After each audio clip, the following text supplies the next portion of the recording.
Welcome back into the Lions247 Podcast. I am Tyler Donahue as we continue to set the stage for Penn State's Big Ten opener Saturday, 11 a.m. local time out in Champaign, Illinois, 12 p.m. for us here in Happy Valley. Daniel Gallen, Mark Brennan will be representing Lions247.com in the press box at Memorial Stadium. They'll have all the action covered out there for us, and you'll hear from Daniel Gallen in just a moment. We are actually fresh out of Beaver Stadium, had our weekly press conference with James Franklin, a bunch of coverage on Lions247.com. From that, we had morning conversations here with wide receiver Liam Clifford, quarterback Drew Allar. So we are well underway with game week number 3 with the 2-0 Nittany Lions, who are number 7 in national rankings. And we welcome in Daniel Gallen.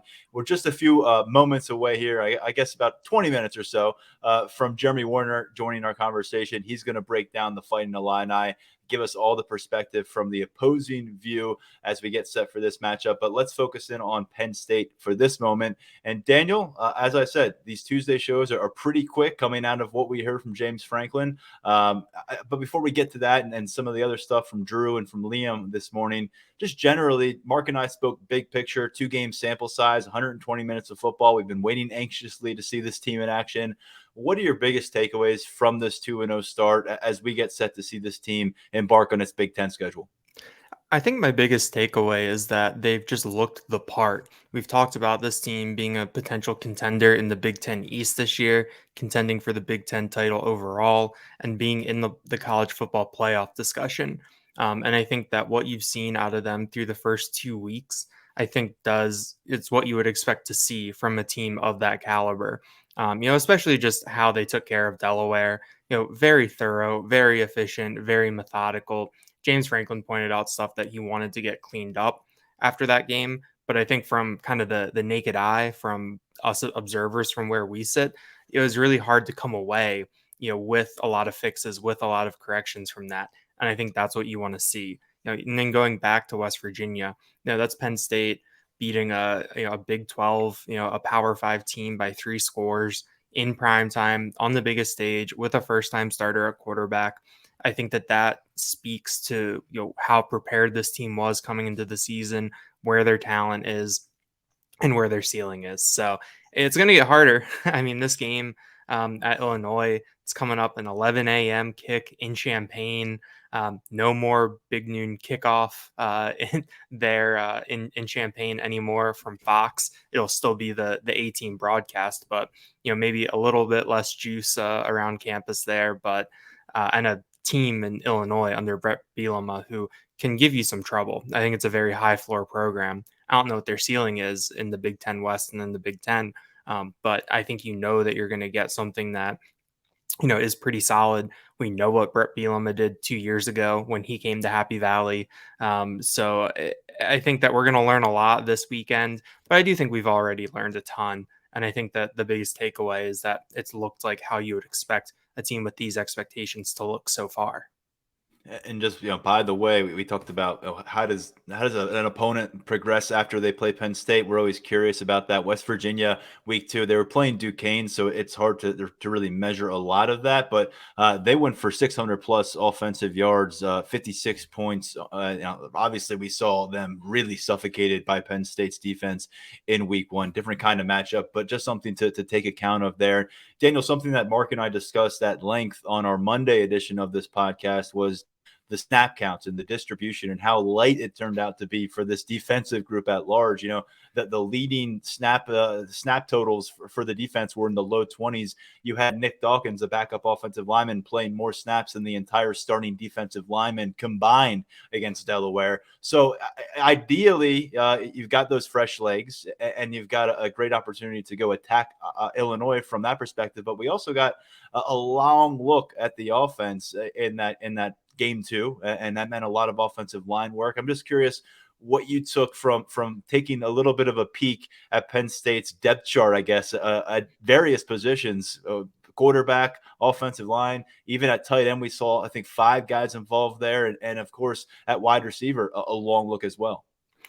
Franklin made the comment today about how rare it is or how hard it is to run 91 plays over the course of a game. And that number was pretty staggering because you look at it and Drew Allar, it didn't really feel like he played a ton, but then you look at his snap counts and how high that was. And also the fact that this wasn't like a, mid 2010s Big 12 team where they're just really, really going at breakneck speed to run 100 plays. It was just very methodical, very efficient, taking what Delaware gave them, moving the ball up and down the field. But I think when you look at the depth chart and you look at the guys that got reps, I mean, it just really comes back to getting that experience along the offensive line. We've already seen that depth tested a little bit with Landon Tangwell retiring before the season. But you look at how Penn State was able to rotate guys in. You got Nick Dawkins, a bunch of series at center, plus one at guard. That's someone who has not really played a lot of football in his Penn State career, but is on that too deep and could potentially be the next man up behind a guy in Hunter Norzad, who is already dealing with some, quote unquote bumps and bruises this year and had to play through some stuff last year. So I think getting that experience for someone like Dawkins, getting Drew Shelton work at both left tackle and right tackle over the course of the afternoon, I think that Penn State is really doing its best to, prepare guys who they might need to count on when you get into the teeth of Big Ten play in October, in November. Not everyone is going to be able to make it through the year healthy. We saw that last year on the offensive line. And I think it was just a very proactive performance by the Penn State coaching staff, by Phil Troutwine, Frank Leonard, James Franklin, Mike Yurcich, to get all of these guys involved. And you didn't really notice a dip in play up front, which I think also speaks to the job that they did. Yeah, no dip in productivity as we addressed on the podcast on Monday. 5.3 yards per carry for this rushing attack, and then no sacks allowed. We saw three different quarterbacks involved. Jackson Smollett didn't drop back for any passes, but they protected Bo Prabula. They protected Drew Allar. Some pressure moments, but no sacks along the way. And I think when you look at that, it was Javen Williams at left tackle. You had Anthony Donka at left guard, and it wasn't just for 3 or 4 snaps. Those guys were out there for multiple series, working alongside each other, getting that feel, not for necessarily Power 5 competition. They've had plenty of that at practice, but what it's like to game speed when there is no redo situation, and you've got to really match that tempo. And I think it's a big challenge for a lot of players. Something that James Franklin mentioned in the press conference Tuesday when I asked about those young linemen is Javen Williams didn't really have a lot of pass pro experience in high school. If you watch that film, he's running down, leading running backs 50 yards downfield. It's a beautiful thing. Pulling as a guard, played a lot in the interior during his high school career, played a lot of tackle as well late in his career. But I think that was interesting to note when you got to protect the franchise and Drew Allar, or you're trying to take care of whatever quarterbacks back there. Maybe with Javen Williams this year, we'll be kind of matching up with the second and third team work. So maybe it's Bo Prabula. But regardless, you got to have that trust and accountability that he's going to take care of things in that pass protection. So we'll see how that develops. We talked about it. They're in a luxurious position right now where there's a lot of teams out there that if you throw them a 5-star freshman offensive tackle, it doesn't really matter how seasoned they are. They're going to be out there. They're going to be playing a bunch of football. You've got to work your way down through some guys at left tackle to actually get to Javen Williams, where if you're in a game against an Iowa or an Ohio State, there's some moving pieces that they can work in where you're not completely reliant at this stage of his career upon a true freshman left tackle. We saw it last year. It worked out pretty well for them with Drew Shelton, but you've got Drew Shelton now as a sophomore to step up to that kind of role. They still think JB Nelson, although he's now the starting left guard, or wasn't quite there last week because of some flu issues, but he's still going to contribute at left tackle as well. So something to keep in mind there. And then I think Dawkins was probably maybe the biggest story for me coming out of that matchup. When we look at the offensive line depth, not only is he clearly ready, willing, and able to handle that number 2 center job right now, which, as you alluded to, it feels a little bit more important when you hear about early season bumps and bruises for Hunter Norzad. But we also saw Dawkins work at guard, and we've been saying, well, does Venga Ioane have to be that swing guard? Does he have to be the Drew Shelton of the interior where he's your next man up on the left side or he's your next man up on the right side? Because I do think JB Nelson with the fully healthy week is going to be back and reclaim that job at left guard. But maybe he doesn't. Maybe Ioane doesn't have to be the backup there, because Nick Dawkins can be a 2-deep factor, not just at center, but at guard as well. And that gives you a little cushion in having to get your way to Anthony Donka, who, again, true freshman. I know he looks the part. He's a guy who fits great in pads, but it's a lot to ask year one of an interior offensive line to go out in Big Ten trenches. So come away thinking that they're in good spot from a depth perspective. That some veterans stepping up there, like a Nick Dawkins. Venga Ioane kind of feels like a vet, but he's year 2. He got a ton of reps as well. So I think there's not a lot to poke holes in. And as we said in Monday's podcast, you weren't with us, but major separation between what we saw from the offensive front against Villanova a couple of years in the FCS matchup in Beaver Stadium, and then what we saw against Delaware this past Saturday. Let's circle back to the initial call and the initial player availability of this game week 2. And if I'm not mistaken, this was the second consecutive week, Daniel Gallen, that QB1 led off our conversations with media members here, and he was the guy front and center on Tuesday morning.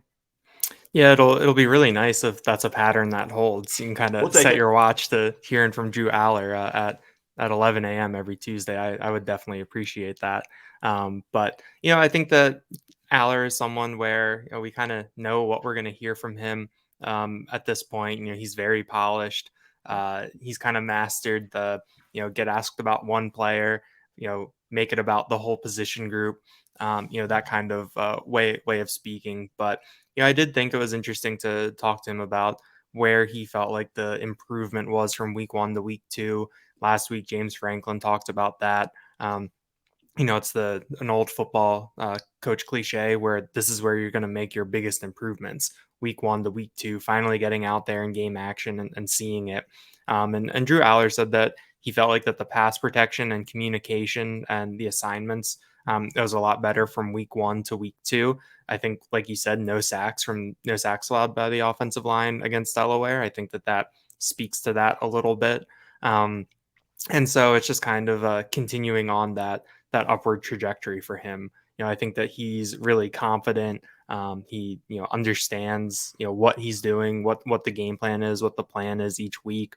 It was kind of interesting. He was asked about a video that Penn State put out from the locker room where James Franklin is trying to get him to address the team after the West Virginia game, and Allar is pretty bashful about that.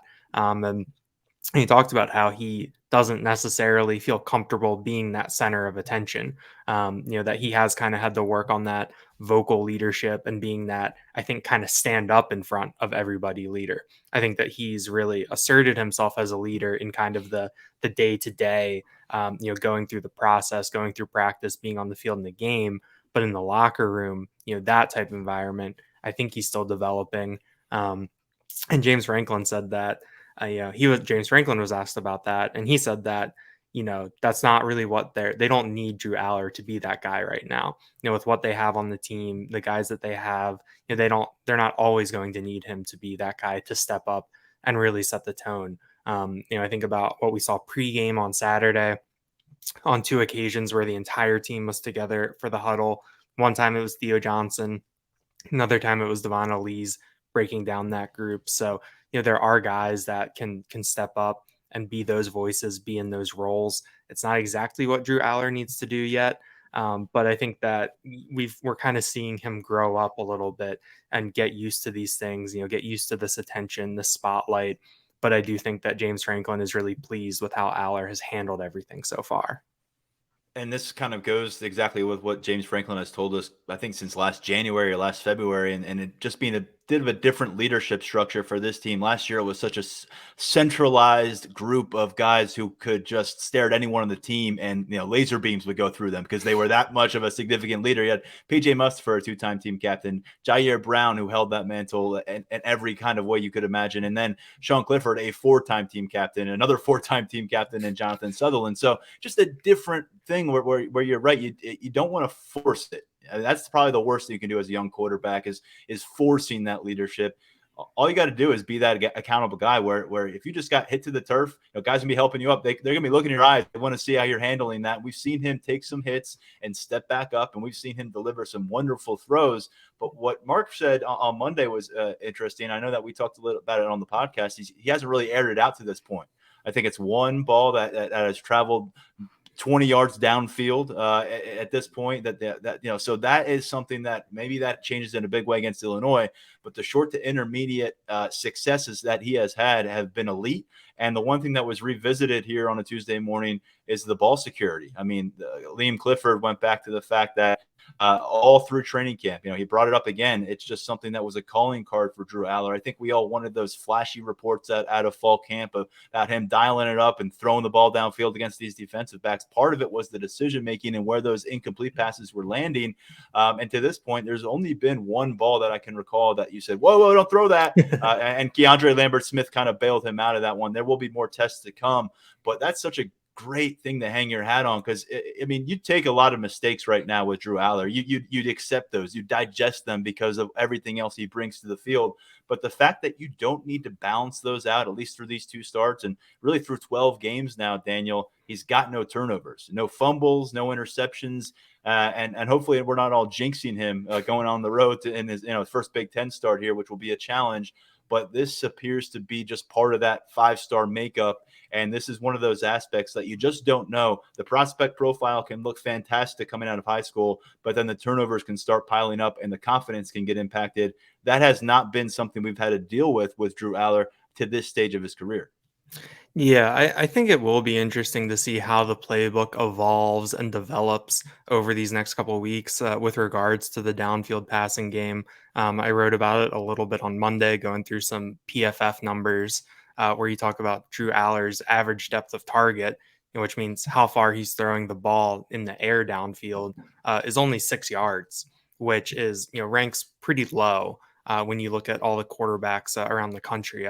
For comparison, I looked up JJ McCarthy because I feel like that's a quarterback who has a reputation of being super efficient, but not necessarily a guy who airs it out downfield. And his average depth of target was, about 8.5 yards. So I thought that was interesting. 70% of Drew Allar's pass attempts this year have been, from 10 yards or fewer, including behind the line of scrimmage. So I think Penn State has really kind of kept things, within themselves, what they need to do. They're not forcing anything yet. And I think that it's a huge positive that Drew Allar is really just taking to that we haven't seen him force anything, that he's really picking his spots.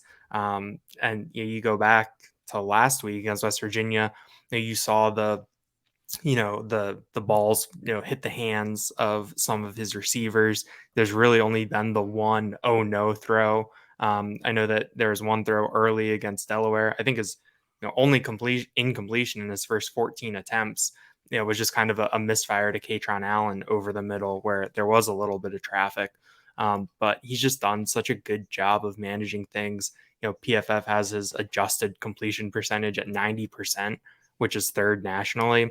So he's just not taking any risks, but it's not in a way where you feel like Penn State is leaving points on the board. And I think that's a testament to what he has around him. Also, probably a little bit with the competition that they've been playing. But I think a lot of people want to see this opened up a little bit more. They're really looking forward to that. But I think that Penn State has shown that they can move the ball, be efficient without doing that. I'm excited to see what this looks like when you get to the point where you open it up a little bit, you let Allar use that arm, you let those wide receivers show what they can do. I think it'll add a different dimension, but I also know that Mike Yurcich is probably sitting on a couple things as you get a little bit into Big Ten play. Yeah, and I know for a fact that there's some wide receivers out there excited about the next steps for this passing attack. And the one throw that we did see go beyond 20, well, it ended up in the end zone, 72-yard strike to Keandre Lambert-Smith was the first touchdown of the season here for Penn State. And oh, by the way, down the depth chart at quarterback, you can talk about who he's lined up against on the field, but he's dealing with he's working with the set of cards that he's been dealt by the circumstances. And backup Bo Prabula has been on the field for 5 possessions. 3 of them ended with touchdowns. Twice he rushed for a score. Another, he found Omari Evans for a touchdown. And the 5th of those possessions was a long drive, but it ended because the Penn State wasn't able to get to 70 against Delaware, and the clock came to a close. So 4 complete possessions now when you look at it for Bo Prabula. 3 have reached the end zone. And now the question becomes, is he a factor for this offense when it's not lopsided on the score? Because we don't anticipate a ton of those games when the Big Ten play really gets stiff and you've got these games hanging in the balance 3rd and 4th quarter. There may be some blowout scenarios. This Saturday could be one of them. But we're wondering, is Bo Prabula going to be out there by design in the first half of matchups? That was sort of brought up by James Franklin without anyone really referencing it on Tuesday. And I don't know if he's leaving those breadcrumbs. He's been doing this really since spring ball and saying they're going to find a way to work Bo in. They got to utilize his athleticism. I know he wants it out there for every defensive coordinator to hear, but he keeps bringing it up. And again, today he talked about the challenge, but also the benefit of structuring two different offensive packages, attack two very different quarterbacks who they think very highly of. Yeah, I'm really curious to see what this looks like and if we actually get to this. I've talked to some other reporters on the beat and they're in the, we'll believe it when we see it. He can talk about it all he wants, he can put it out there, but we're going to wait till we see it to really put any real stock in it. But I am curious. I mean, I think one of the things that's a big takeaway when it comes to Beau Pribula from these first 2 weeks is that when he gets around the corner, when he's accelerating upfield, he is a bigger guy. He moves really well and he has good acceleration. I think that there is, a skill set there that Penn State can rely on. But of course, the balance with that is do you want to take the ball out of Drew Allar's hands? Do you want to take the ball potentially out of Nick Singleton or Katron Allen's hands? I think that that's kind of what you have to factor in there when you talk about doing these multiple quarterback sets or, doing a change of pace quarterback. Drew Allar, 5-star recruit, has been essentially perfect through these first 2 weeks. If he is the quarterback that we all believe him to be or believe that he can be, do you really want to take the ball out of his hands? Do you want to have plays in the game where he isn't touching the ball? I think that that's something that you really have to consider and really have to balance. But at the same time, I think that Beau Pribula has shown some stuff and has that skill set that you put him out there. He can make defensive coordinators sweat a little bit. He can cause a little bit of confusion. Is that going to happen against Illinois? Was Aaron Henry watching James Franklin's press conference today and Saturday night and hearing that there's going to be more Beau Pribula at some point, and Illinois is taking a couple minutes, taking a couple periods to do something about that? I don't know, but I think that it is something that I guess we'll see eventually, but I'm kind of, I want to see what it would actually look like. Again, I'm taken back to the 2018 season, which was Trace McSorley's final season as a starter. And you had this big part of the narrative of Tommy Stevens, who they were obviously trying to keep on the roster for the next year when he was going to compete for the starting job. He only stuck around through the next spring. But James Franklin made it a point as often as he could, sometimes not when asked, that Tommy Stevens is going to have a role in this offense. And it was a little different because Stevens missed the first few games that year with an injury. Sean Clifford stepped up as the primary backup. But I've said this before in the podcast. Tommy Stevens surfaced in the first half of a whiteout game late September against Ohio State, top 10 matchup, and that's when they chose to throw that kind of a wrinkle in.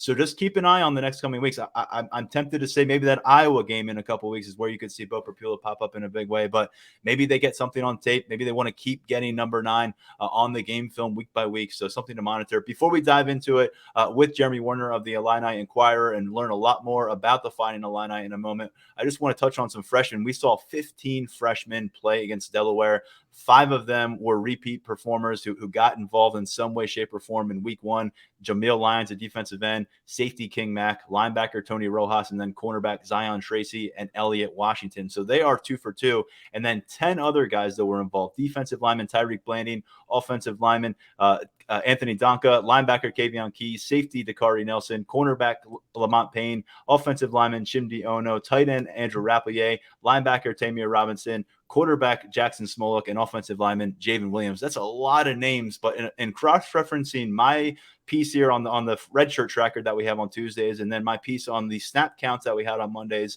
and then your weekly staple here early in the week with your game rewind that you dropped on Monday as well. King Mack is the name that seems to keep popping up. He was more when I look at those snap counts. I don't know if anyone was more productive than him. A QB hurry, 2 tackles, flashing throughout his performance, 18 snaps on the game. And then you spent some time referencing what he did with Jalen Reed off the field because Reed exited early. We expect him to play this Saturday. He told us that. But it meant more work for King Mack. So what did you make in your second look in that rewind piece of the top 24/7 prospect out of South Florida? I thought it gave us a really good idea of where King Mack is on the depth chart and what the Penn State defensive coaches think of him. When Jalen Reed went out, I believe it was early in the second quarter, King Mack stepped in to where Jalen Reed was in the defense, playing, near the line of scrimmage and kind of a dime or slot spot. And we saw King Mack rush the quarterback. I mean, his one quarterback hurry, he comes right up the gut, uses the speed we've heard so much about. And then for someone who one of the questions was, is he going to be physical enough, to play at this level given his size? He really lowers the boom on the Delaware quarterback. So I think that King Mack has really flashed early. We talked to KJ Winston last week, and KJ Winston said that, they did kind of have to, that they had the conversation with King Mack about how, Jalen Reed sat behind J.R. Brown and Jaquan Brisker 2 years ago. Last year, KJ Winston sat and watched Jair Brown, Keaton Ellis, Jalen Reed, and now King Mack is in a similar thing. When you talk about Jalen Reed, Keaton Ellis, Winston, Zakee Wheatley, that there are guys that he's going to have to sit behind. And they said that they explain it. He understands it. He knows when he's going to get his chances, that he's going to try to take advantage of it. And it's really shown. So I think that King Mack is someone whose role can expand as the season goes on. James Franklin talked about how, finding more opportunities for him on special teams to make an impact. In that vein, we saw Zion Tracy make a really nice stop inside the 10-yard line on a kickoff on Saturday. But I think going back to King Mack, I think that he's someone that there's a lot of excitement about from his teammates, from the coaching staff, and he's really delivered so far in his freshman year. He was one of the fastest recruits in the 2023 cycle as well, and he helped win 4 state championships at St. Thomas Aquinas. Was an absolute stud on defense and on special teams last year for them in his final state title run. Top 100 prospect, looking the part so far at Penn State. We've heard good things about him. The one aspect we'll find out more about, the ball finds him. I think James Franklin brought that up. Heard that from a few people inside the building as August was progressing on the practice field, and we haven't seen that on the field in game action yet. But we'll see if that magnetism shows up if the ball's out there. And by the way, KJ Winston, as your 5th safety last year, averaged about 10 defensive snaps per game. I think King Mack is going to be firmly in that kind of a role, if not expanding on that. So, Daniel, appreciate all the perspective. It's been a busy Tuesday already, and we're just getting through. We got more stuff to come. A lot of midweek reporting, too, as this game week gets underway. So, appreciate it. We're going to talk some Illini now, but we'll talk to you real soon, man. Thanks for having me, Tyler. All right, let's dive into it with one of our 24/7 sports colleagues. We had him on in the summer for a preseason perspective on Illinois, and now here we are. Both these teams have a couple games under their belt. It's approaching kickoff on Saturday, and we bring back Jeremy Werner from Illini Inquirer. Easy for me to say. Welcome back, man. Tyler, how are you, man? Yeah, it's a couple games in. We're getting to learn a little bit about these teams. Exactly. In these first 2 games, and for Illinois, it's probably not as positive as Penn State so far. Well, it's obviously the feelings are pretty high right now and happy in terms of where this team is. Expectations were high. I think the biggest thing from our perspective, and we talked about it a lot in the first segment of this podcast, is just how impressive Drew Allar has looked. It's one thing to talk about the expectations. It's one thing to see a little bit of it as a backup quarterback in year one. But when he takes the keys to the offense, and even knowing that they haven't really opened up this playbook through a couple of weeks, what he's done, I guess I'll start there. What's the reaction in Illinois, and I guess particularly this defense, on what they've seen from the sophomore quarterback? Yeah, they're just diving in, the players, at least, into this. But Aaron Henry basically said he's got a beautiful arm. He's pretty. He's big. He's a decent athlete as well. Obviously, a huge test for Illinois because he's probably overall the most talented pocket passer that Illinois will play. I know he can move a little bit, but I do think there's one thing Illinois is probably ready to be done with, and that's these dynamic dual threat quarterbacks, because it has bothered the heck out of their defense. So Penn State is the toughest team Illinois will play, but if there's a silver lining of Drew Allar, it's that he might stay in the pocket a little bit more than the guys they played. Jalen Daniels is one of the most dynamic quarterbacks in college football. They played. DeQuan Finn really hurt Illinois with his legs. So Drew Allar's going to give the secondary plenty of fits with the way he can throw the ball. The offensive line of Penn State, obviously one of the best in the country, so that's going to give Illinois' defense some fits, but at least maybe they can get after the quarterback. They've kind of had to really contain quarterbacks, try and worry about them getting outside the pocket more than anything, and they've really struggled with it. But I think Drew Allar, seeing in this running back crew, probably watching the Illinois defense the first couple of weeks, they probably expected this to be a big battle for them. But the first couple of weeks, Illinois' defense has not looked nearly nearly as good as they did last year. And that's not a surprise given all that they lost on defense, but it is a surprise that they're not playing more competitively. I mean, I guess we could look at the quarterback position as a bit of a bright spot right now on your beat, too, a new starter. Can you kind of talk us through that situation and what that's looked like through 2 weeks? Yeah, Luke Altmaier, we knew he was talented, was a 4-star prospect, had Alabama offer, a bunch of SEC offers. And, he played at Ole Miss, and he pushed Jackson Dart for the starting job last year into the season. He backed up Matt Corral, and he actually played during the Sugar Bowl against Baylor 2 years ago and looked pretty good for a backup true freshman quarterback to come into that environment. I thought he gave him some competitiveness. The only thing we didn't know about him, we knew he could throw the ball. We knew he could run a little bit. We just didn't know how he'd act in a game. Was he poised? Did he have toughness? And boy, has he answered those in spades. He has been the biggest bright spot for Illinois. And I don't know, Penn State fans probably don't worry about Illinois all that much, but quarterback has been a huge problem for them ever since Nathan Schiehaus left the program 10 years ago, 12 years ago, whatever it was.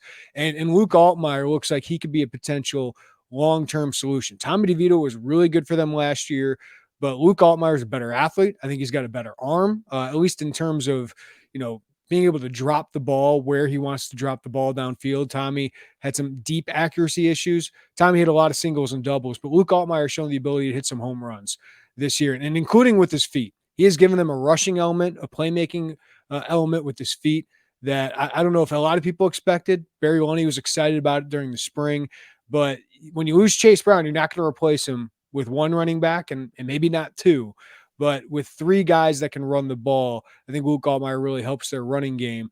They just haven't been able to establish their running game because they've gotten behind so early in their first 2 games. But Luke Altmaier is a huge positive. He's a talented quarterback. And so far, I think you can make the case of all these incoming Big Ten quarterback transfers, him and Hudson Card are probably the most impressive so far. Cade McNamara is playing game manager, that's all he has to do at Iowa.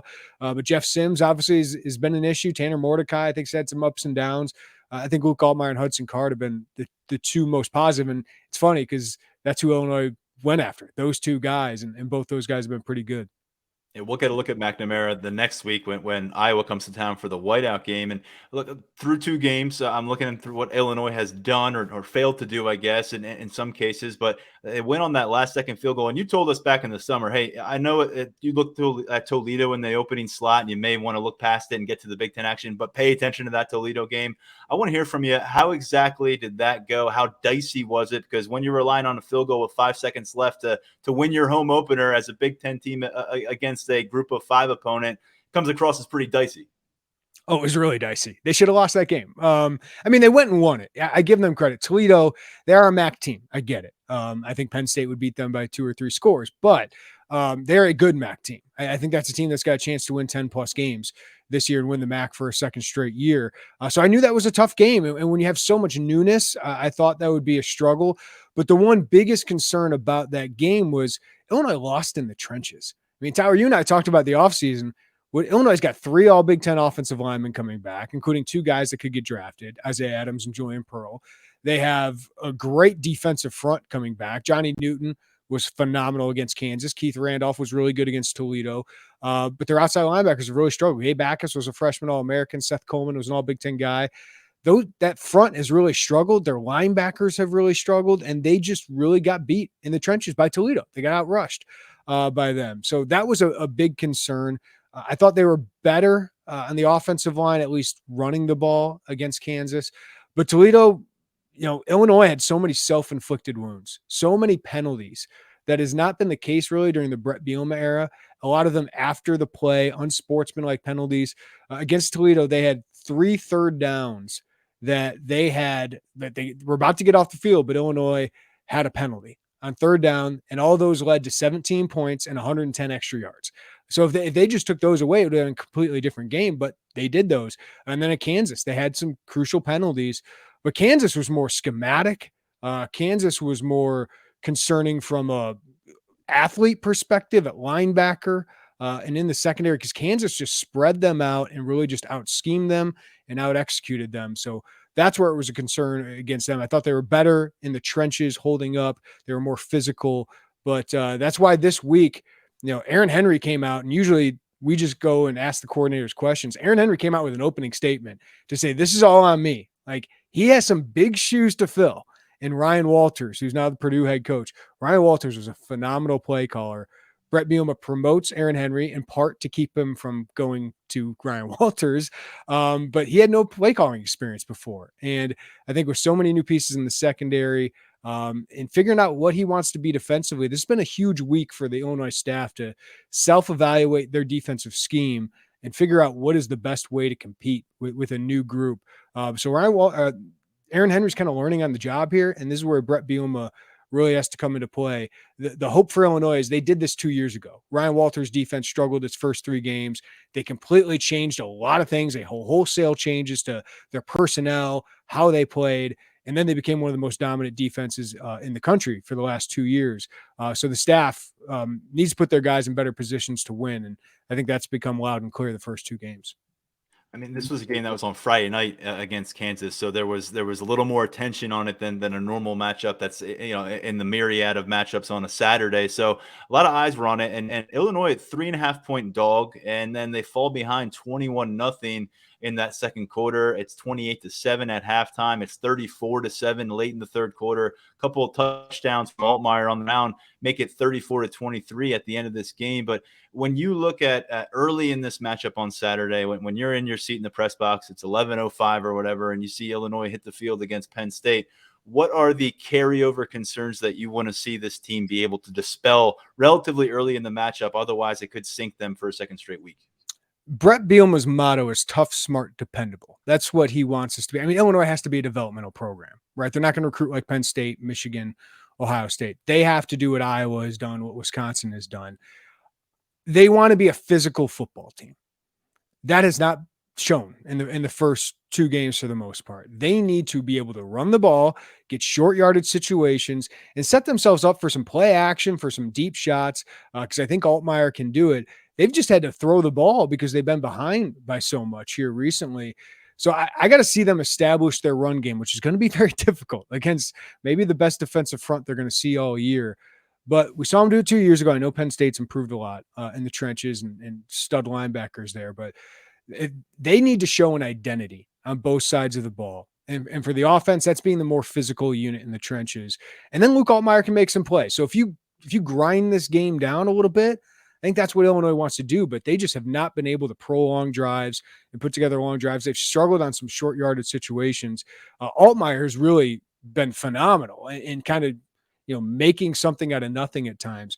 But on defense, Tyler, like, I think, you were able to when you had Devin Witherspoon and you had Quan Martin and Sidney Brown, all top 70 picks in the draft, right? All guys who are playing for their NFL teams.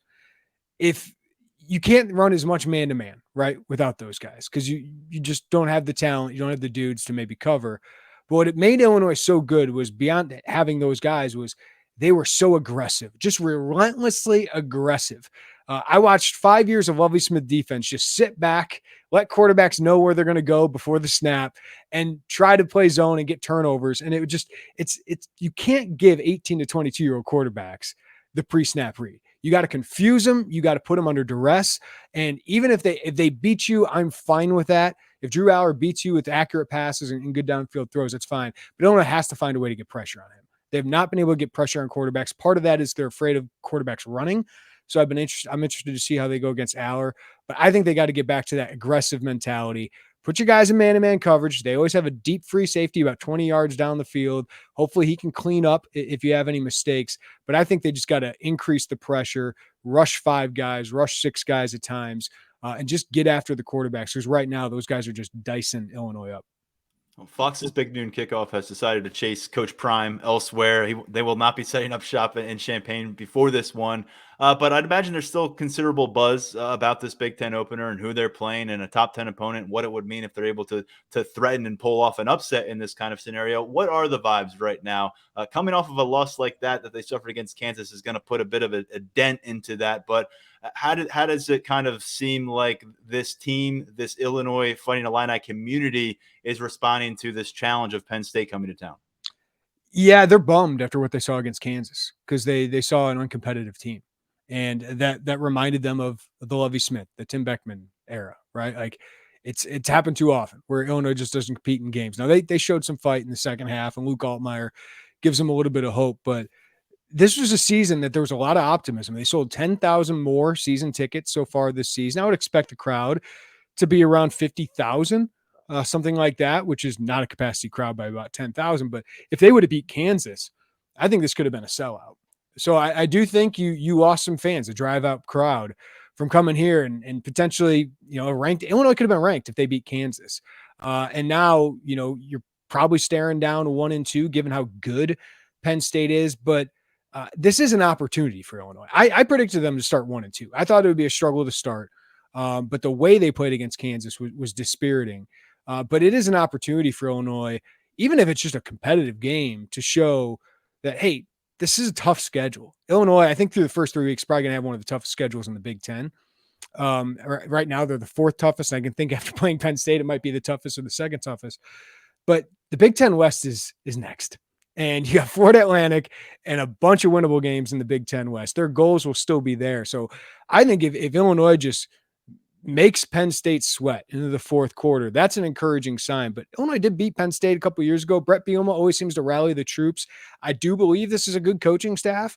And that extra day of preparation and of self-evaluation, I think could be really, really important. And maybe an extra day of rest for Illinois because Kansas had 24 hours of extra rest. But still, it was kind of an unacceptable performance for Illinois. So they should be hungry, knowing they're the underdogs. This team always seems to play better when they're the underdogs, but Penn State's so talented. They just got more depth, more talent. So Illinois has to play really, really well, and Penn State has to make some big mistakes. Well, let's get into it. I mean, how do you see this one playing out at the end of the day when we get through Saturday's action? What is your prediction for a score? And I guess what's your reasoning behind that? Yeah, I think Illinois will come out more prepared. I think they'll be more physical. They just have to be more disciplined. I did like what I saw of the run game early on. I think it's important for them to get off to a good start and have some confidence. I think the offense for Penn State is going to be a load where they scored 30-plus points in 9 straight games.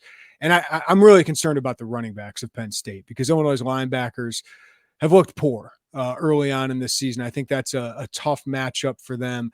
But I do think the Illinois front, defensive front, with more of a pocket passer can be better. Johnny Newton looked like the number 1 defensive tackle in the 2024 draft against Kansas. He had 2 sacks, probably could have had 4 if it wasn't Jalen Daniels he was chasing.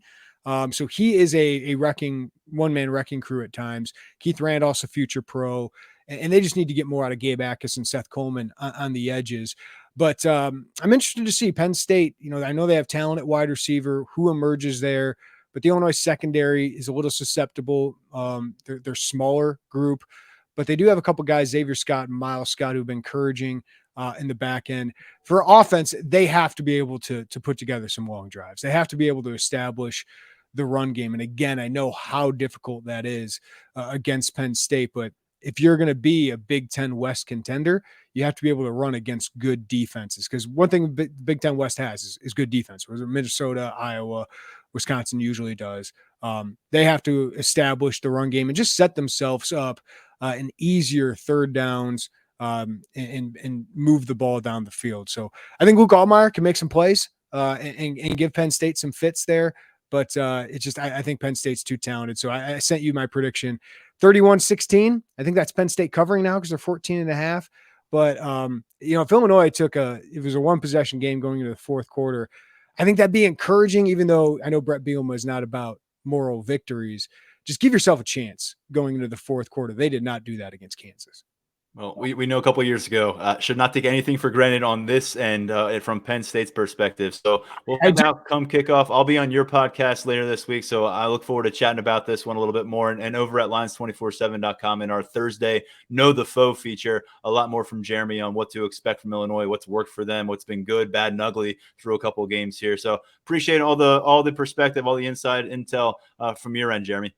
Appreciate you, Tyler. And I do think Manny Diaz would not be surprised by a barge formation, as surprised as Penn State was 2 years ago. That's right. Take care. Thanks. Good stuff from Jeremy, and we'll talk about this matchup a little bit more in our third episode of this week here on the podcast. Thursday, we'll give you our final score predictions, our players to watch, and we'll talk about what we saw and heard at the Penn State practice facility on Wednesday night. We got our weekly look into some Penn State practice portion. We also have James Franklin off the field after practice and a few different Penn State veteran players. We'll have an assistant coach to speak with later in the week. All that coverage and more over at Lions247.com, where we also have a lot of recruiting brewing, a lot of recruiting content brewing today. And I think that will continue about that whiteout matchup. A lot of confirmation starting to come of the blue chip variety about big time prospects from within the region and beyond making this trip to Beaver Stadium for the September 23rd showdown between the Nittany Lions and the Iowa Hawkeyes. So follow that along as that list expands. Tyler Calvaruso, Brian Doan, Steve Wiltfong, Alan True, all of them have weighed in some way with new confirmations in recent days. So we talk to you soon here on the podcast. Stepping aside for now, I'm Tyler Donahue. Thanks as always for listening to the Lions 24/7 podcast.